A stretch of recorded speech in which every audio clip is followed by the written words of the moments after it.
Hello all, good afternoon. Welcome at the Manpower webinar on people who've just graduated, trying to give you some advice on how to start your career. I'm Jo van Uysen, I'm Director of Experience and Talent-Based Outsourcing at Manpower Group, and I'm really happy that you took time this not so sunny summer afternoon to join us for this session. I've seen there's been a lot of questions that have been asked beforehand by people, so there's definitely a lot of interest.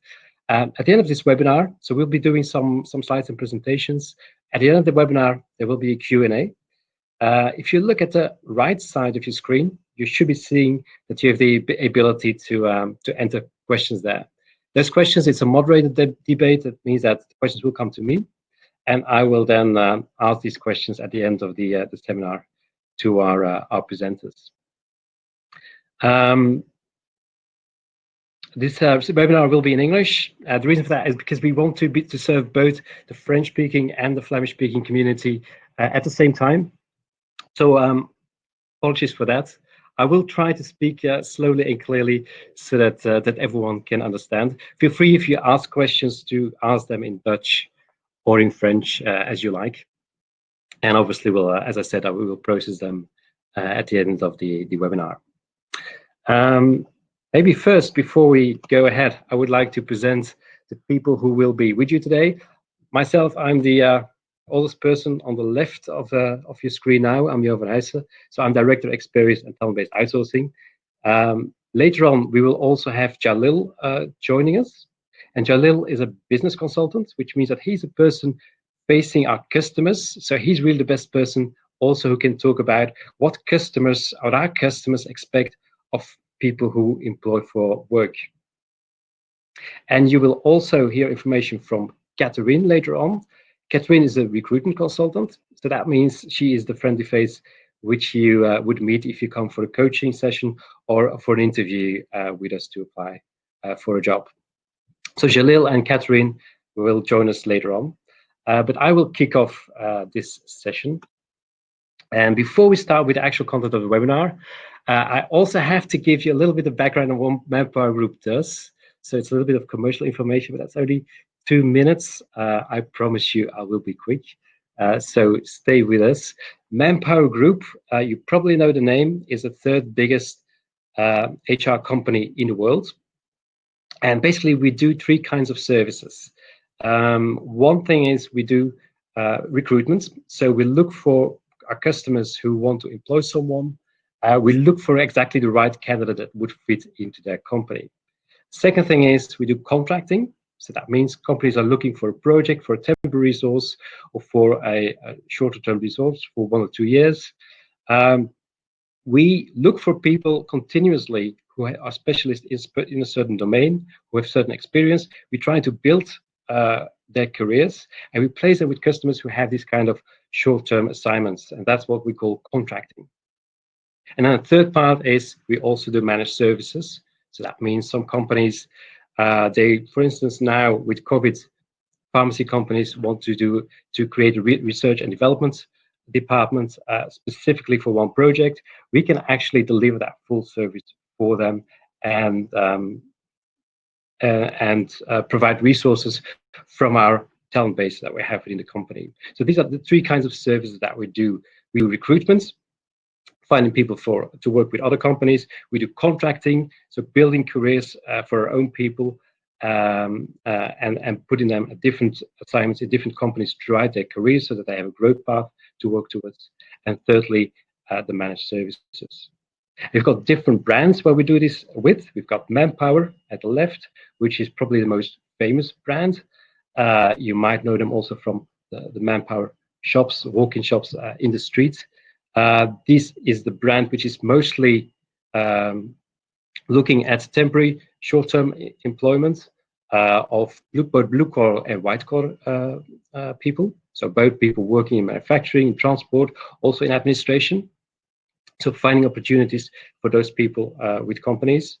We have Talent Solutions, which is the third bullet that you see here, where we help companies build their own talent base, for instance, by helping them set up training programs, or also with right management, if they have a company restructuring, help them find new challenges for people who are not longer going to be employed by that company.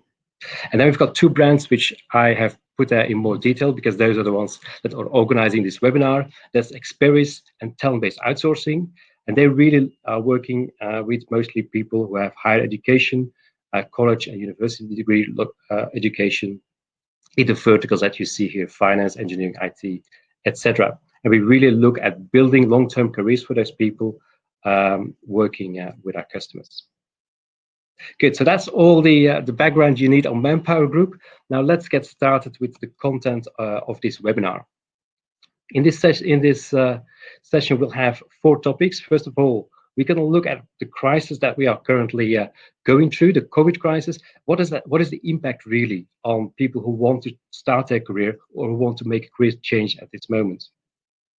We've done some investigations there. We've got a big research team within Manpower Group, and I will be telling you also what we found there. And then based on this insight in the job market, we'll be looking at when you now start applying for a job, what are the skills that companies are looking for and what should you set yourself as objectives? This is a bit more of a theoretical background, which I will be giving, and then we'll roll up our sleeves and we'll get into the actual process of applying for jobs at this moment. So this is where Jalil, our business consultant, will be talking about how do you create the perfect resume, which now really resonates with the customer at this moment. After that, Catherine will be talking about, based on this resume, I'm going to go to customers and I'm going to actually knock on their door and find the dream job that I want. At the end of these four sessions, we'll have the Q&A session. And after that, also, we'll be talking about a program which we would like to kick off with this webinar, which is a coaching program to help young people set up their resume and their first interviews correctly and really start their career successfully. So we'll also be giving you some guidance on how you can start on that coaching track. Good. So let's go then to the first part of the webinar. What does the future hold? What has been the impact of the COVID crisis? And Manpower Group globally does every quarter a survey. We call it the Manpower Employer Expectation Survey. We do it in 80 different countries, and over 50,000 companies participate. And for Belgium, we found that, not surprisingly, 16% of companies say that in the coming 3 months, we do it on a quarterly basis, so it always for one quarter, so till the end of September, 16% of companies say that they look to decrease their workforce. So that's the bad news. And you will be seeing a lot, and you're probably already seeing a lot of bad news in newspapers about companies that let go people. But there is a bright spot also. Even in the current climate, 11% of companies are thinking of hiring people and are actually hiring people at this moment. So that is really what you should direct yourself at. And we'll give you some more details in the slides to come. We also see that really companies are looking for talent. So there is really a future for people who want to enter the job market today.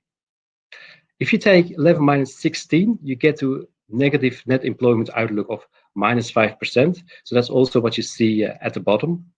So there's 5% more companies that will let people go in the coming 3 months than that will hire people. So that really means, on the one hand, it's a very competitive market. You really have to fight for your spot. You have to position yourself very well. On the other hand, there certainly are opportunities. There's 11% of companies that are looking for people to be employed. This slide gives you a little bit of more background per sector.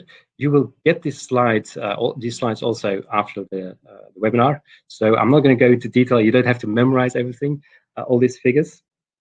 One thing I want to give to tell you though, as a warning or as a heads up, is within all of these sectors there are exceptions. Even those red sectors where things are not going well, you've got the white swans that are actually doing well in spite of the bad news. And everyone knows, for instance, if you're trying to book a hotel today, even though Horeca is doing badly, if you're trying to book a BNP, BNPs are fully booked at this moment. So if you're looking to go next weekend on holiday, it's very difficult to find a spot. So even in those sectors which are doing worst, there are opportunities. Um, Now, within these sectors, which are the kind of jobs that are available? What we see at this moment, this is not part of the research, but this is obviously data that we can see also based on the requests we get from companies at this moment. We definitely see that the IT sector is still booming. I know for those who are not in the IT sector, it's not nice to hear because we've been hearing that for a long time.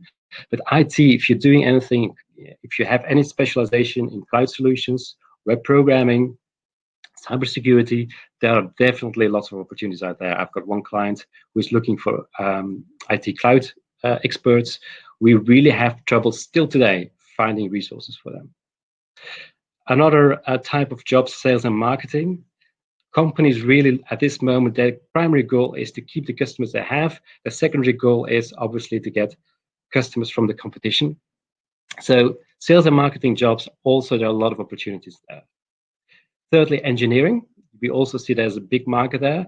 Because of the crisis, a lot of companies, again, a competitive environment, are looking for innovation. So engineering jobs, both in research and development and in production, there are many opportunities out there. Specifically, of course, in the pharmacy, there's quite a lot of pharmacy companies within Belgium. There's a lot to find there. One type of jobs which has had a very difficult time during the depth of the COVID crisis is definitely the HR and finance profiles. You would expect during the crisis that finance profiles, the number crunchers, would be very successful and searched after. But it seems that companies there are saying during the crisis, well, there's internal jobs. We are going to put those on hold for a while. We see at this moment, as we get out of the quarantine, that those jobs are being released. So there are opportunities there. Very often those shorter-term temporary jobs. So there's work, but usually not long-term contracts. Although again, there are a lot of exceptions there also. So that's a little bit of background on the types of jobs which are at this moment available. Another good news that I do want to give you is from our research and other research also of the National Bank more or less confirms this. It still looks today as if the crisis is going to be relatively short term. So 72% of companies believe that within 12 months, there will again be opportunities and there will again be hiring as they were before. So that means we've got a year to bridge, a year that it's going to be very competitive, a year that we have to make sure that if we get a short-term job, that we build skills that are going to help us after 1 year to go for the job that we really want in the longer term. So again, this is good news. 72% of companies think within 1 year, they will again be employing as they were before. So that's all about the impact that the crisis is having at this moment. Now, the next question is, what does that mean really for you when you're starting to look for a job? Well, this is not something new, what I'm showing you now, but it is something that is even more critical after the COVID crisis. We live in a volatile, uncertain, complex, and ambiguous, we call it VUCA environment. So that means that the world is continually changing, requirements are continually changing, and there is also a lot of complexity. That comes partly, as you can see, a number of reasons on top of this slide. There's a great emphasis on the individual choice at this moment. Every consumer wants to get exactly the service that's right for them. And customers who are very environmentally aware, whether they're buying food or a car, they want a product which fits into their lifestyle. Someone who is very successful and ambitious, they also want the products that they buy to represent that lifestyle. So also, by the way, that's true for consumers, it's also true for employees. Also employees today, they want a job that fits in their lifestyle. They want a job that they, for instance, can do from home, so that they're not spending so much time in the traffic jam. So there's a lot of focus on individual choice. So that means also for companies, they have to provide a very complex service, which also changes continually.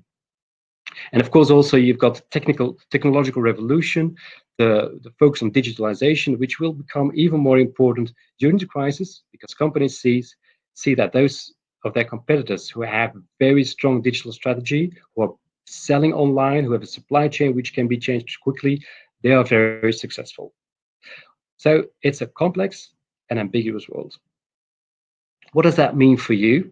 Well, that means that companies are looking most of all for people who have the skill of learnability.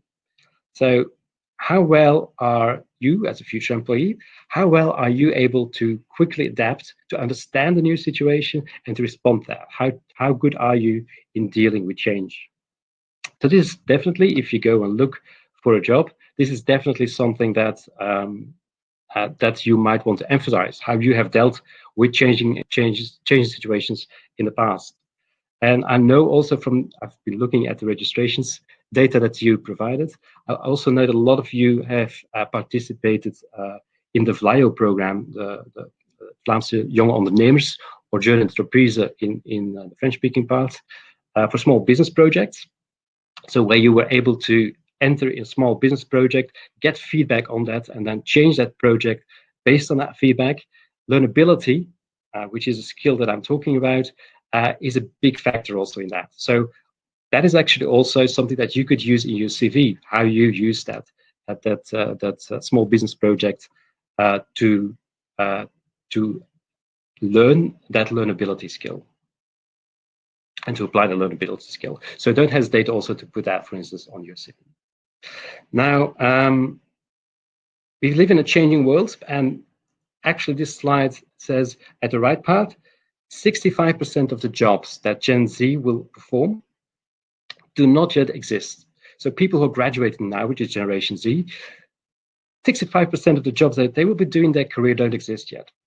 And that might seem theoretical, but I don't know if you can think of one job which exists today, which didn't exist 6 months ago. But one example could be, for instance, the contact tracing centers, which the government has created because of the COVID crisis. So contact tracing, that means people are calling patients who have been diagnosed with COVID to trace back which are the contacts that they've had in the past week. I don't think any of us have had contact.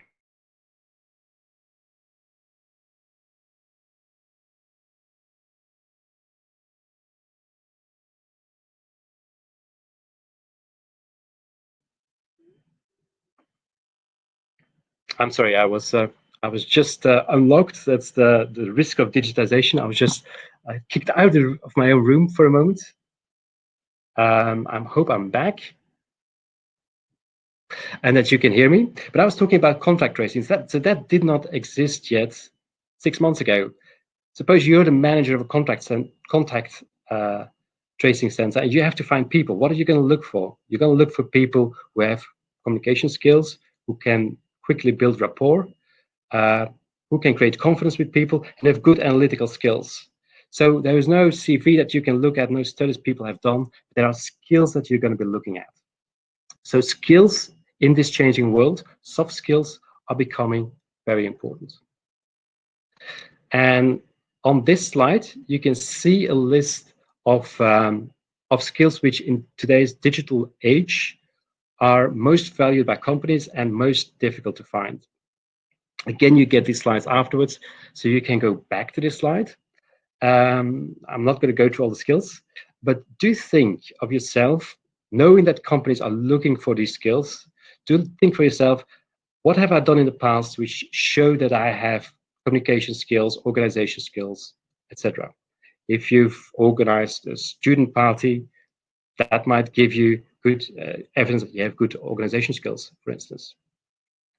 If you've worked as during a holiday in a shop as a shop assistant, that might help you show that you've got good communication or customer service skills. But I can tell you also, for me, when I'm looking to hire a salesperson, I'm not so much looking at does he have the right engineering diploma. I'm looking at does he have communication skills, does he have negotiation skills. So knowing your skills, knowing what's important for your employer, and putting those skills very visible on your CV, that is really very critical. Good. And then finally, I'm coming to the end of the theoretical part almost. I do just want to show you this. This is what a career path, it's a real path, looks like these days. So when I started my career, unfortunately, that's a long time ago, 25 years ago, you started with a company, you had a clear view, I'm going in technology, I'm going in HR, I'm going in communications. Today, not only do people want to have career paths which vary a lot, companies love people who come from a different sector. Myself, 1 year ago, I was working in IT. Today, I'm a director in an HR company. And again, what helps you make that change is the fact that you have skills which you can easily transfer from one sector to another. When I was working in IT, I had to talk to customers and explain them why the data center was down. Not very often, but I had to do it.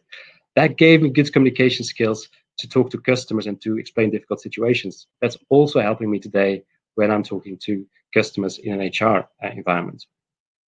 What's important for you as you start your career today, it is very well possible that tomorrow you may not be able to get exactly the job that you initially wanted to.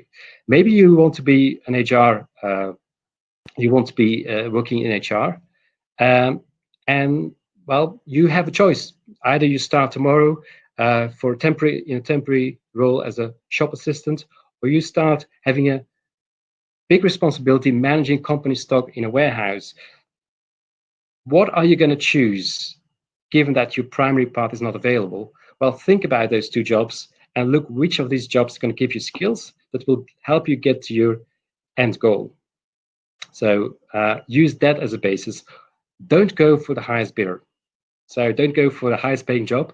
Think of it, you'd be at the beginning of your career. What really is going to be giving you added value in the future is the skills you build today. So while you're taking your first steps in your career, think of the skills that you need to acquire to get to your final goal. And finally, this is just a slide for your reference to go back afterwards. I've talked a lot about learnability, and I've talked a lot about the skills which are needed in a digital environment. You can find here the link to two tests which you can do. These are tests that Experis and Manpower Group have developed in the past. Do the tests and see what feedback you get on how you score on learnability and on the digital environment. And this is also something, by the way, that you could add to your CV just to demonstrate not just that you are good at something, but that you also really working at improving yourselves and understanding where you stand. Good. So go back after the presentation, look at these tests, and feel free to do them and to use them in your CV. Okay, good. So that was a little bit of theoretical background. So what are companies looking for? Now, time to roll up our sleeves and get into the practical world of finding your first job.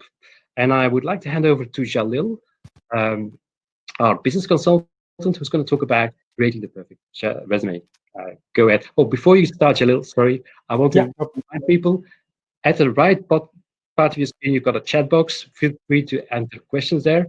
We will deal with them at the end of the session. Jalil, go ahead. Thank you, Johan, and hi everybody. My name is Jalil, business consultant at Experis IT. Yet again, I want to tell the attendees that sometimes it can happen that we lose our connection and then we get kicked out of our own webinar, which is strange. But no worries, we try to reconnect as soon as possible, of course, and just simply continue. So after getting a better view of the job market of today, we're going to give you the right tools to create a strong position during these difficult times, of course, as Johan has mentioned. A lot of companies are still hiring, even of our current difficult situation. And frankly, to be honest, it all starts with the base, which is your CV or resume. Now, next, you'll see an overview of do's and don'ts. What I always say is try to make your CV personal with a clear overview. And on the slide, you'll see a link to a Manpower tool on the right, which can generate a first draft of your resume. You can use this tool completely for free, but just to be clear, even with this tool, try to make a personal final draft. Next, you start by creating a clear overview of your education, skills, experience, and achievements. Use relevant keywords and even a brief introduction of 2 or maximum 3 lines to, for example, explain a certain accomplished project. What you can do is also include a personal statement where you can explain what your, for example, career goals are, or another statement could be what is important for you within a potential opportunity. So try to think about these things, of course, which you can add to your CV or resume. What you don't have to do or try to avoid by being too general, of course, always tell the truth, especially concerning a specific skill set for a certain opportunity. And if you choose to use a picture, this is a question that I get a lot, provide one with a neutral background. For example, don't use a picture of, for example, your trip on to an amusement park during a roller coaster or something. Just try to generate a neutral picture, which you can use for your resume. Eventually, you should include all your contact details, such as your full name, of course, phone number, address, and maybe even a link to your LinkedIn page. More on that on the next slide. What you don't have to mention is personal information, which is of no use at all. Now, you should see two different styles, to present your CV. There's nothing wrong of providing a clear overview with full details, like the one on the left. Only it's more pleasant to read a CV with a personal touch, like the example on the right. Both examples include the same amount of info and details. So there's actually no wrong in doing both ways, but it's always that personal touch that actually companies and our customers are looking for. Now you're ready to present yourself on the job market.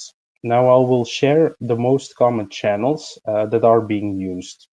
You can also always actually apply spontaneous by taking a look on our corporate Experis website, where we provide all open vacancies. You can easily find the same website through the search engine Google.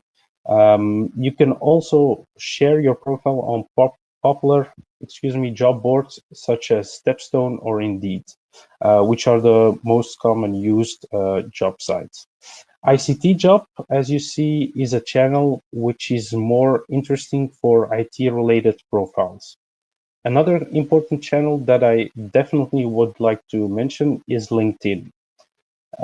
Create in steps a professional profile and maintain it as a digital resume. For example, if you finish a certain project, add this to your resume on LinkedIn.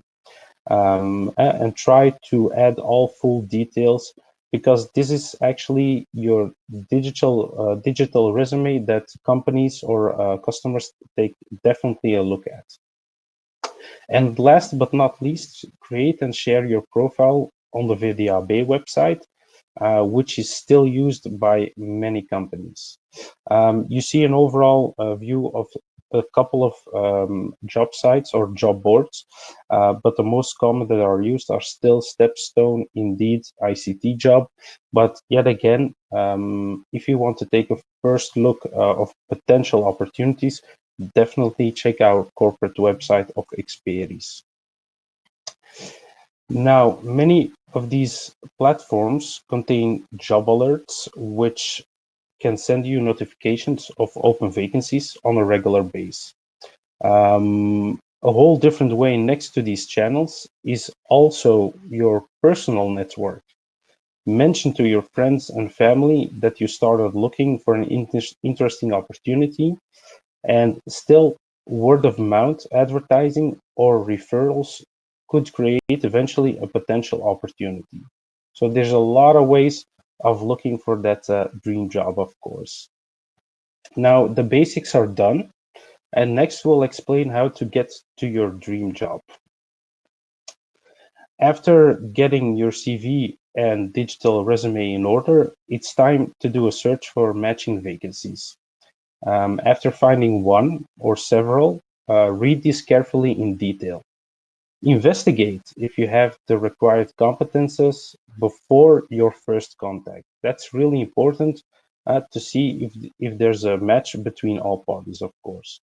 If you see the possibility to get in direct contact with the owner of the vacancy, try to add your motivation and explain why you find the vacancy appealing.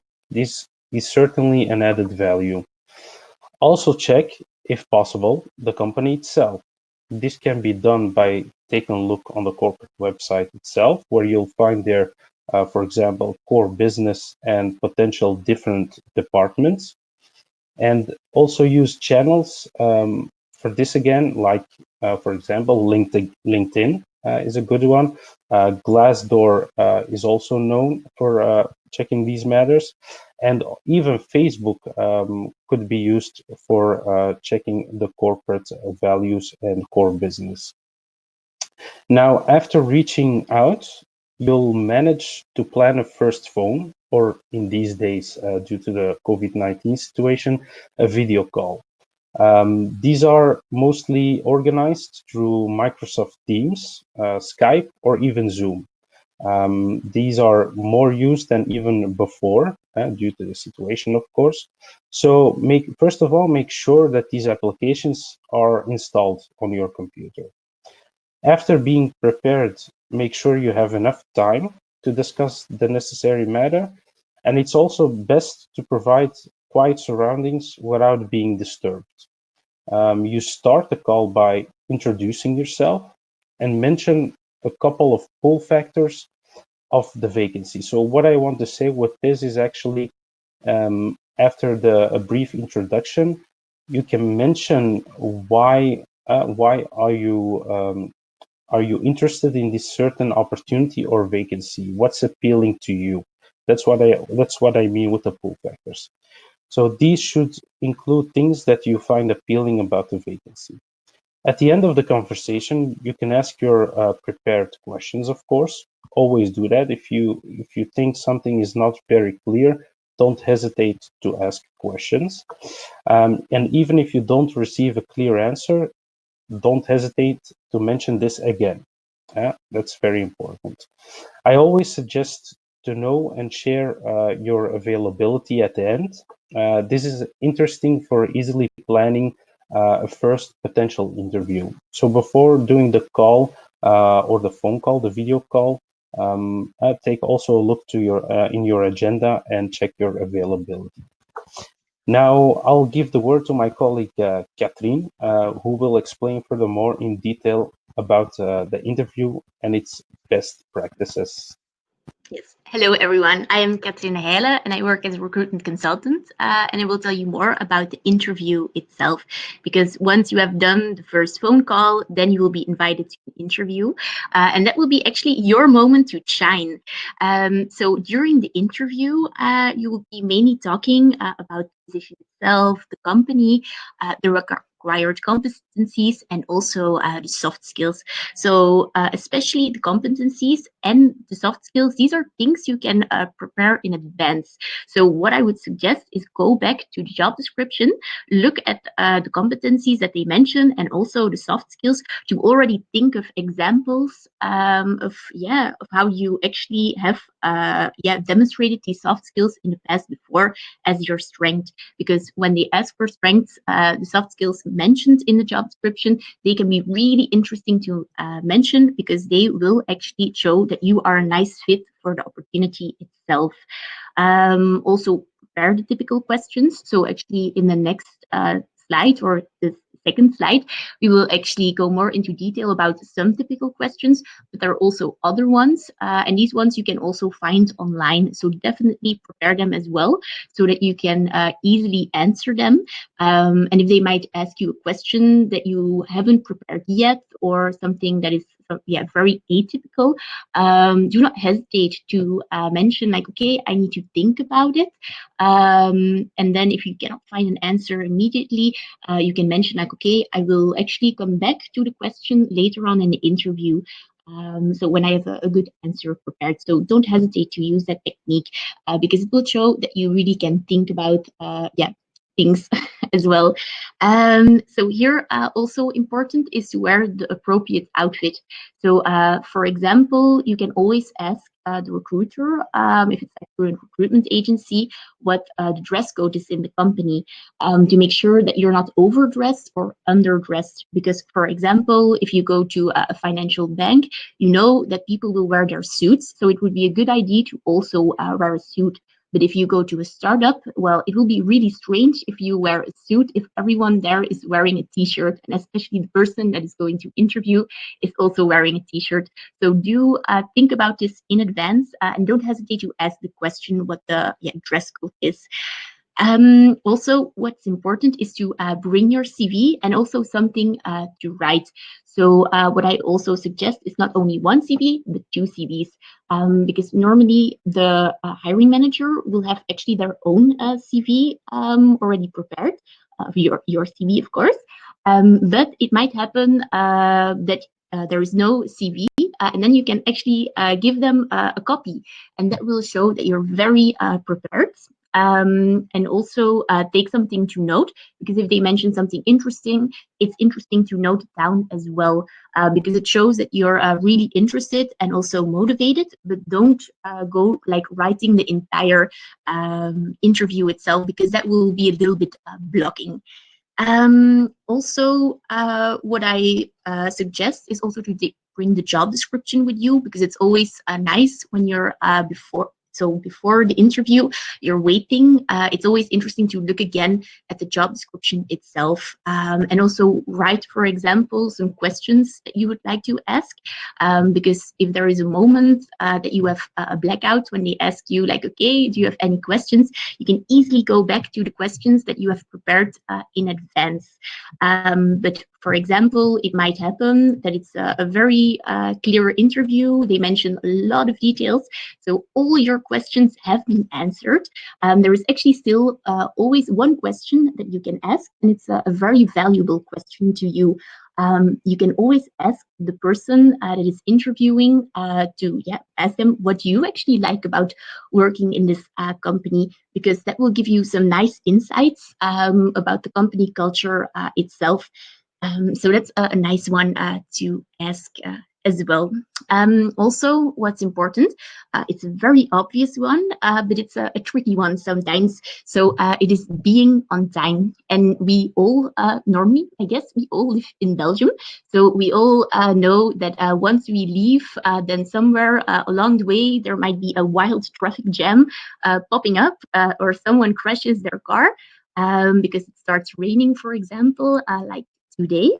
So what's important is that if you are, for example, in a traffic jam and you notice there is no way that you will be in time on the interview itself, then you actually can still contact so the person that organized the interview to let them know, I'm going to be a little bit late. According to my GPS, I will be late in 15 minutes, for example.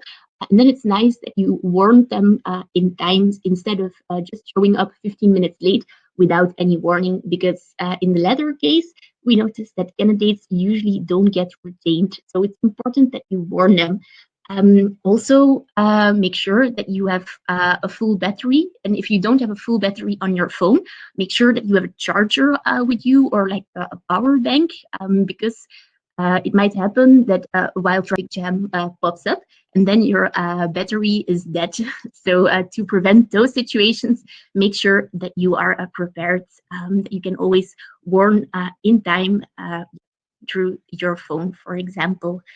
During the interview, it's important that you listen actively, so that you're definitely listening, and also that you show enthusiasm. So especially when you're a junior, then it's very interesting to really show your motivation.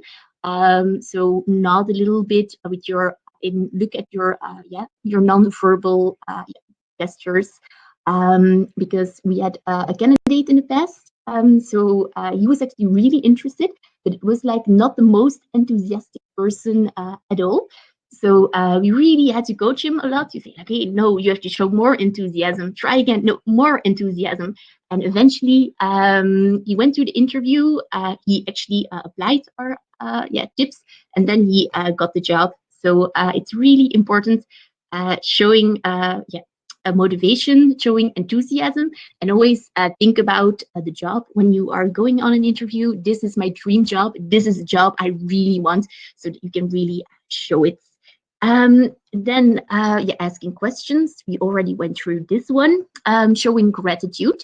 So gratitude, it's mainly at the end of the interview, but also, for example, in the beginning, where you actually thank the hiring manager that you're grateful that they invited you for the interview.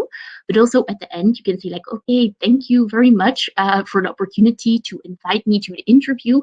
If it was really positive for you, you can definitely mention like, oh, it was really a very interesting conversation, and I'm actually looking forward to the next step, hoping that it's going to be a positive next step.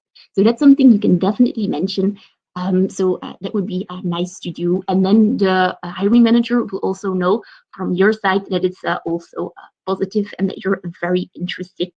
So then there are two other things that are very important.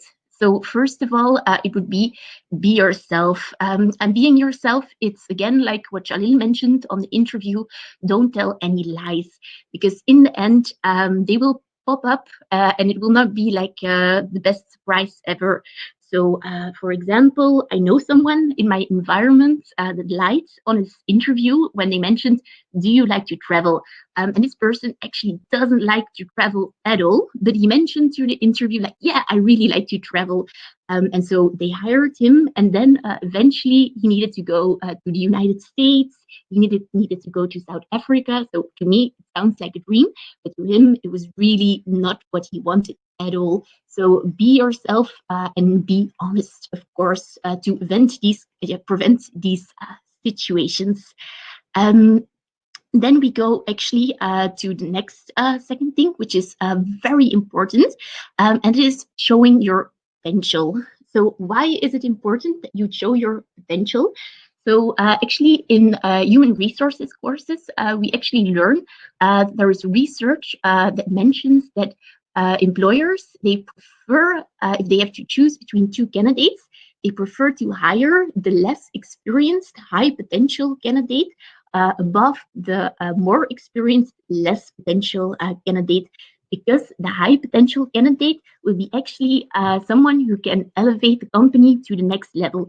And especially in this age where things adapt really quickly, it's important that you have someone who can actually help the company grow as well. But of course, you would say like, okay, that's nice to hear. I have to show my potential, but how do I show my potential? And well, you actually have a technique for it. So the technique is called the STAR technique. So the STAR technique, it's actually a technique that interviewers use to interview you, because the STAR technique is actually a technique that will try to get as much information regarding your behavior, because what will actually predict success in function, that would be to ask about the past behavior, because past behavior will actually predict future behavior. But if you have someone that is interviewing you and that doesn't know the STAR technique at all, and is not asking a lot of questions about your behavior, then it's also interesting for you to try to include STAR as much as possible in your answers to really show your potential, because I think it's somehow like implicitly that you always feel like, oh yeah, he demonstrated a lot of success in the past, so probably he will be successful with the same behavior in our company as well. So use it as much as possible as you can. And so the STAR technique itself, so you can use it to actually demonstrate your soft skills, so your strengths, but you can also use it to explain your experience and, for example, your most successful accomplishments. So the STAR technique it's actually STAR, which is an abbreviation for situation, tasks, action, and results. So the situation is actually that you explain the situation of a certain example, so a certain experience that you had where you had to demonstrate a certain skill. Then you have the task. So it's actually mentioning like, okay, what were your tasks? What were, for example, the things that were expected from you in that situation. Then you have the action. So these are actually the actions that you took so the tasks, the action that you took to make sure that it's a success. And also the extra things, what was not, for example, expected from you, but what you demonstrated and which led to great results. And the results actually, the results of your actions, basically. So I will just give you an example. So, for example, you want to show your leadership skills, that you're strong as a leader. So, for example, you might have done a Vlaio small business enterprise project when you were in high school or even in university. So what you have done, so you mentioned the situation. So, okay, we set up a small enterprise. My task was that I was appointed to be the leader, the CEO of this small project. So what was expected from me was that I guided everyone to make sure that everything will be a success. Then you mentioned the actions that you took more in detail. So what you have done to make sure that everything goes very smoothly. And then also, for example, if you notice like, okay, but sometimes motivation of everyone was not like that high. So what did you do, for example, to get everyone more motivated again? And then at the end, you can mention the results. So wow, with all these actions that I have taken and with the teamwork, we managed to get this as a result of the company. So that would be, for example, how you can use STAR, but you can use it like in numerous ways. So to explain the experience, to explain your soft skills and your most successful accomplishments in a very structured way, and also to make sure that it's not only structured, but it's also you're not explaining too much, so that it's going all smoothly as possible. Voila. Then we go to the next slide. So here you will see some typical questions. And so some of them are a little bit tricky. So I'm just going to give you a little bit of tips how to answer those questions so that you can apply it to your own situation. So for example, here they might ask you, what is your most successful accomplishment? So I would say definitely think about your past experiences and think about how you can apply the STAR methodology to this situation. Then when they ask you, can you tell me something about your experience? So as a junior, you don't have a lot of experience. So it's a really tricky one because you cannot say like, I have no experience. So that's a little bit awkward. So what you just can do is start, for example, with your education. So explain why you chose this study fields. You can mention the projects that you have done. You can mention the thesis. You can mention the internship. And you can also mention like the side projects. So have you done some extracurricular activities? So those are things you can definitely mention during the experience question. Then we have another one.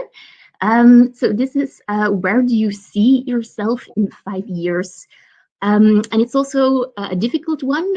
If it's just like me, I don't know where I see myself in 5 years, in what kind of position. And I think it will be also applicable for a lot of you who are now listening in. So here, what I would suggest, if you don't know exactly what you want to achieve in 5 years' times, you can easily answer the question by, okay, but what do you actually want to achieve in the company? What do you want to achieve in the position that you're applying for? So you can mention like, okay, in this position, I actually want to create a lot of success for your company by these actions. I want to approve this approach, for example. So that will be a really nice way to answer the question and also to show that you're very ambitious and driven for the position itself. And then we have the tricky one. So what are your 3 strengths and what are your 3 attention points. So usually it's either if you're an optimist, it's easy to find your 3 strengths, but it will be difficult to find your 3 attention points. And if you're a pessimist, it's the opposite way. So how can you find the other strengths or attention points if you don't know it? So for example, if you know your 3 strengths really well, look at your strengths and think about success situations. So for example, a strength is a strength, but if there is a situation where you have like too much, you exaggerate a little bit with that soft skill, then it might become an attention point. And then you can mention in those situations, it's an attention point, and this is how these are the actions that I take to prevent it from happening. So just to give the example, to make it more clear, if it's not clear yet. So water, it is healthy for you, but in a situation where you drink too much water, it can become sick. So voila. Then if you mention the strengths, always give examples. So according to the STAR methodology, so that it's clearly for the hiring manager to know exactly what you're trying to mention. Because of course, if you mention analytical skills, for some person, it might be really clear. They might have an IT and okay, he means this with analytical skills. But then if you give an example and it's like something totally different, what the person was not thinking about, then it's clear to mention what you mentioned exactly. And also with the attention points, again, give an example, for example, and then also mention how you try to improve it, because that's really important, giving examples during these questions. We had, for example, one candidate, so we were preparing him for an interview, and we asked him like, okay, what would be, for example, your attention point? So he was applying for an IT support position, and he mentioned he gets easily angry. And it's like, whoa, we have an angry IT support guy here. It's not going to be like the best position for this person. But then when we asked him like, okay, but what do you mean with angry? And he gets angry when he cannot find a solution for the IT issue. So then it's like, okay, but then you have not really a frustration problem, but you just want to help as much as people as you can. And then it's actually a nice thing. So therefore, it's always important to give examples to prevent these kind of situations, so that when you don't give any examples, the people think like, okay, no, there is no match due to some miscommunication. Voilà. And then we have the last one. So why should we hire you? Here, people have the tendency to actually mention like, okay, you should hire me because I'm strong in this, this, and this, and I have this experience point. But here it's actually important that you also mention like, okay, I'm strong in this, and it's actually really nice for this position because I will be able to do this very well. So always make like the translation for the company, so that you can really like again mention to them like what your potential is, and this is really what can make a difference in your interview to excel the interview itself. Voila.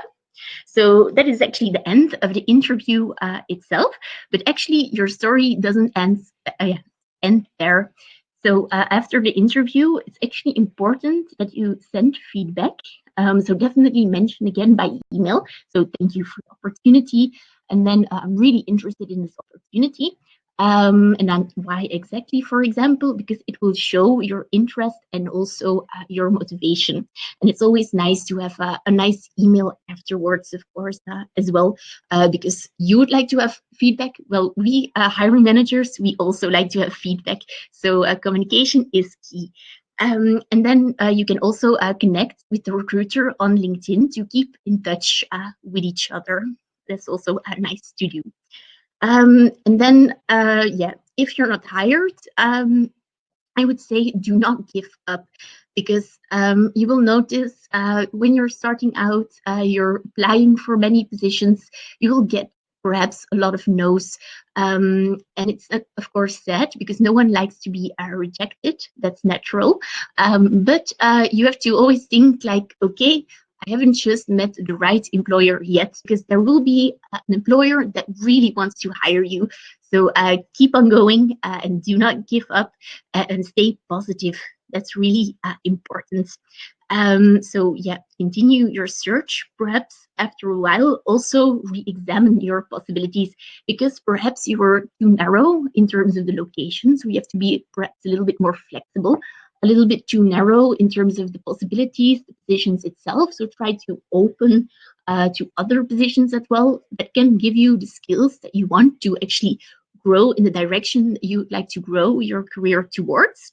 And also don't hesitate to ask advice. So you can easily ask recruitment agencies for advice on your on your skills in terms of interviewing, or perhaps even to when you receive feedback and it's negative, you can ask like, okay, but during the interview, were there some things that I can still improve on to actually make a better impression? You can really learn a lot from it. So I have done that myself when I was searching for a job, and it really helped me to always improve my interview skills. And eventually, I landed this nice job here at Experis. So actually, right now we are at the conclusion of this webinar.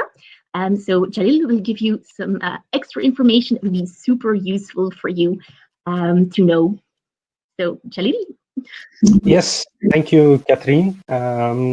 Indeed, just to give you a conclusion now, you should have a better view, what Johan has mentioned, a better view of the market of today, the current situation, also regarding the COVID-19 situation, of course.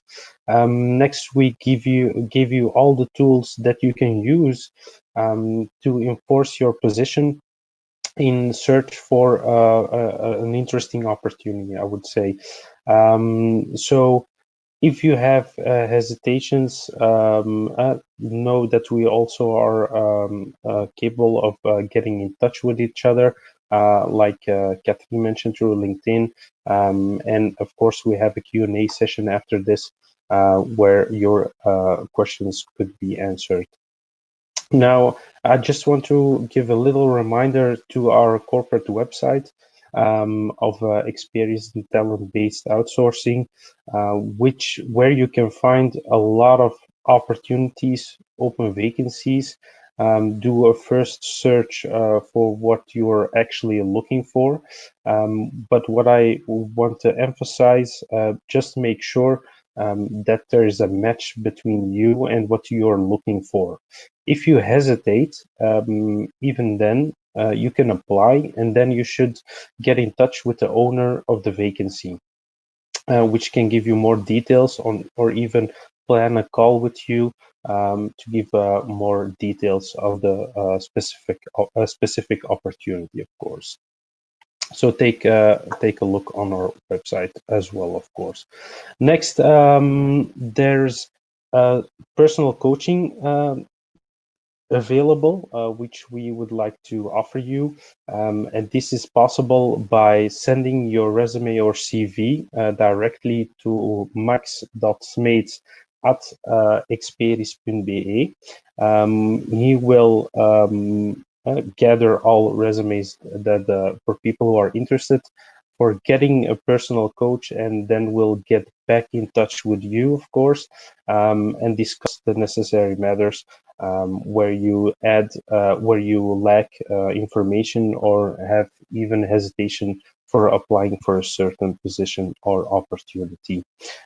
So we will provide you assistance with your CV, discuss eventually potential opportunities, and provide you with the guidance and preparation for an actual interview. But first, we have to find a match for that same opportunity.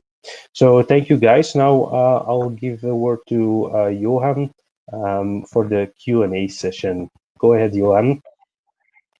Yep, and we are going a little bit over time. Apologies for that, but it's a live session. It's the first time we do this webinar, so I hope you still have time to stick with us. But you've had the most information. You can always come back to the recording later if you don't. But we got some really interesting questions to ask. Maybe Jalil and Catherine, you can enable your webcam, because I would like to ask questions to you because I don't have the answers. There's 3 questions I do really want to get to you. got a question from Nick, who just graduated as a psychologist. Congratulations, Nick, also for that. But he's a little bit frustrated also because a lot of vacancies are really asking for a couple of years of experience. And Jalil, you deal with customers all the time. You know how they pose questions and what they really expect behind those questions. What is your take on that? How can you deal with this question of experience if you have no experience? Indeed, thank you. Congratulations, Nick, with your degree of a psychologist, of course.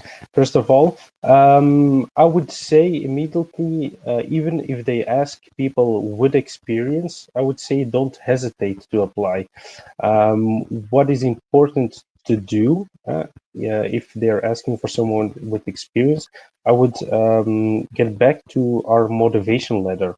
For example, or motivation briefly, really emphasize towards the client why you should be a good fit within their company, example or group. But first of all, investigate, as I mentioned before, the core business, the people, the corporate culture, and emphasize why you should be a good fit, even if you don't have the experience. In the ideal situation, all companies prefer people who have some kind of experience, but frankly, there's always young graduates who are looking for a great start of their career, of course. So never hesitate to do so and apply. And that's I think that's a very good suggestion. That's indeed where the motivation letter, which is a tool which is often forgotten, where that can still make a difference, right? Mm. There's more to a person than just a CV. So it's a very good idea to use that motivation letter. I've got a question, I think, for Catherine. There is Joyce, and she's I don't know the word in English. she's graduated as a dierverzorgster. Okay. Animal caretaker, is that right? And she says, well, I have animals at home, which I love, of course, and take good care of. Is that something I should really mention on CV, or is that too personal? Is that a good thing to mention? Well, I think if you're applying for an animal caretaker opportunity, then you can definitely mention that you have also some animals at home that you like to take care of, and also that it's your passion, of course. So it's basically part of the job that you're also applying for. So that it's not only because of professional interests that you like to take care of animals, but you also are passionate about it in your spare time. So I would say you can definitely mention it as well. So you can mention it, for example, in the section interests on your CV. But of course, don't mention like you like these type of animals, like a very big list, if it has like nothing to do with the job itself. So for example, if you are applying for a logistics assistant opportunity, and then you're going to mention I'm a very big animal enthusiastic, I like these animals, so it's going to be looking a little bit weird, but for an animal taking care position, it's going to look very nicely, of course. So I would definitely mention that, Joyce. Go for it, Joyce. Okay, thank you, Catherine.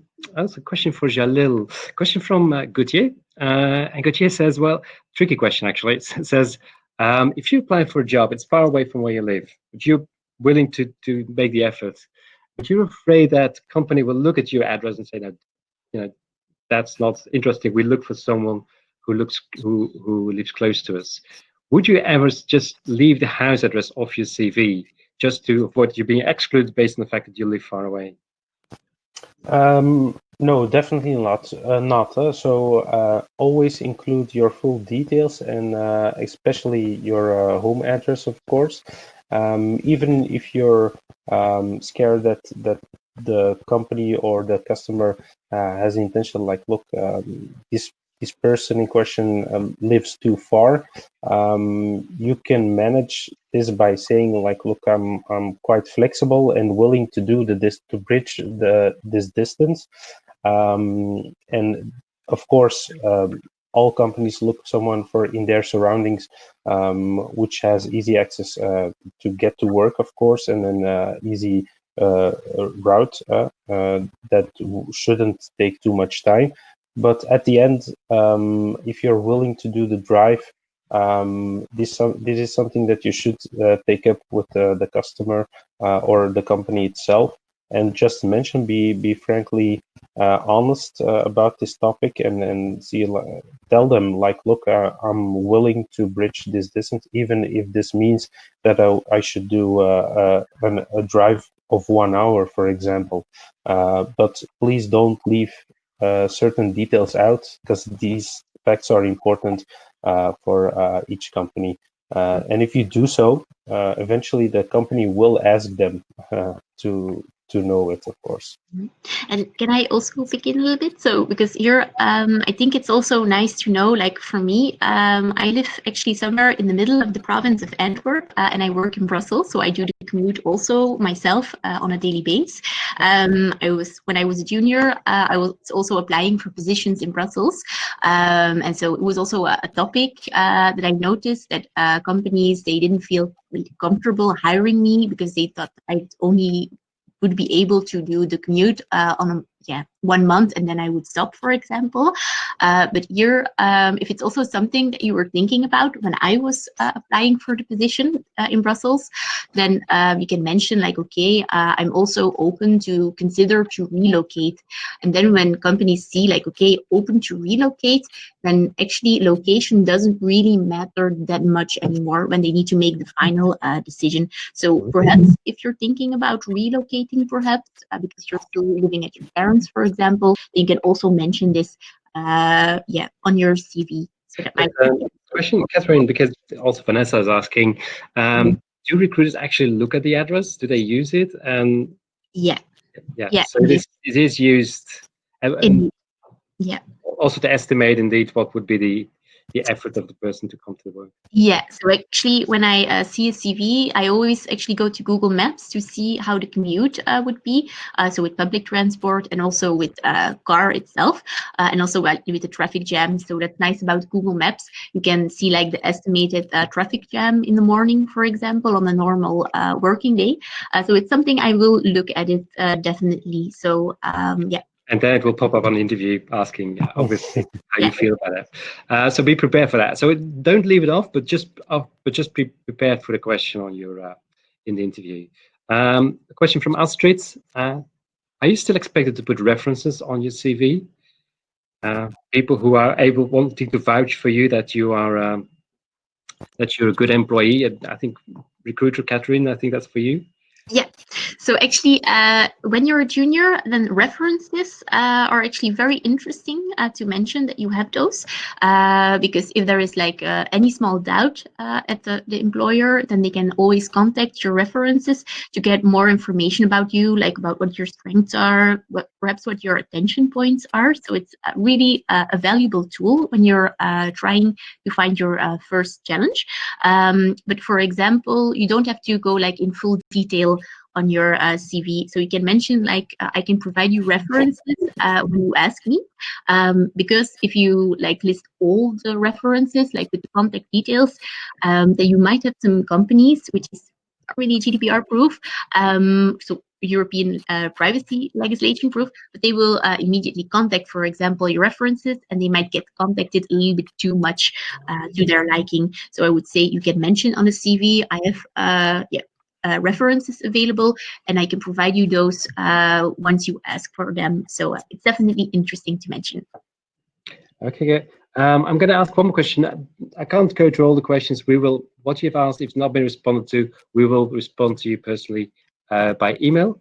Just one more question for you, Jalil, because you mentioned the motivational letter. What do you use it for? How is there any do's and don'ts when you write a motivational letter? The motivation letter, what I saw a lot, and still see a lot actually, is people tend to simply copy paste the same motivation letter and send it out to all possible opportunities. This is of course a no-go. You'll definitely see people trying this.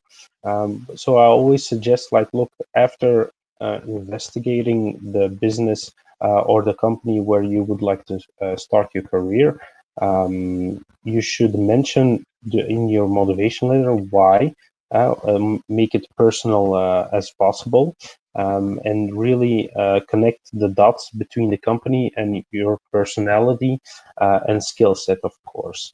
So if you add this to your resume or CV, please try to take the time, and it doesn't have to be a letter of 2 pages or 3. It can be a half a letter, a half A4 short, brief motivation that you can add to your resume. Okay. Thank you. Good explanation, Jalil. And thank you also, Catherine, for your explanation. Again, the questions that have not been answered, we will take care of them, or we'll answer them by mail. I would like to finish also by thanking our partners who organized this webinar with us. Vlaio has helped us, VDAB has also helped us promote this webinar. I also want to point out to the Mens Nu and the Brussels Alumni Network from the VDAB, who are also organizing a webinar the 17th of August. So definitely also watch their website. And any questions you couldn't get answered on this webinar, maybe you can also participate in their webinar 17th of August. So do keep an eye on their website. Thank you very much all for joining. I hope this was helpful. Don't forget, you have the ability by sending an email to max.smeets@experience.be to participate in the coaching session. We promise you, if you send your CV to that email address, we will get back to you. You'll get these slides by mail soon after this presentation so that you can go back to it and also get the details on that web address. Thank you very much. Have a good continuation of your day. And I really hope to see you soon in one of the coaching sessions. Goodbye.